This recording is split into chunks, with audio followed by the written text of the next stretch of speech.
এখানে আমি কিছুটা রাজমা আর কিছুটা কাঁঠালের দানা সেদ্ধ করে নিয়েছি।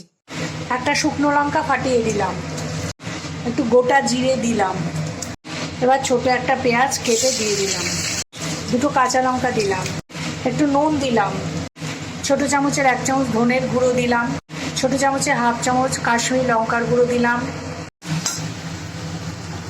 অল্প একটু হলুদ দিলাম। এবার সেদ্ধ করা রাজমাগুলো দিয়ে দিলাম, কাঁঠালের সেদ্ধ করা দানাগুলো চটকে দিয়ে দিলাম, অল্প একটু চিনি দিলাম। এখানে আমি ছোট চামচের 1/2 চামচ আমচুর পাউডার দিয়ে দিলাম।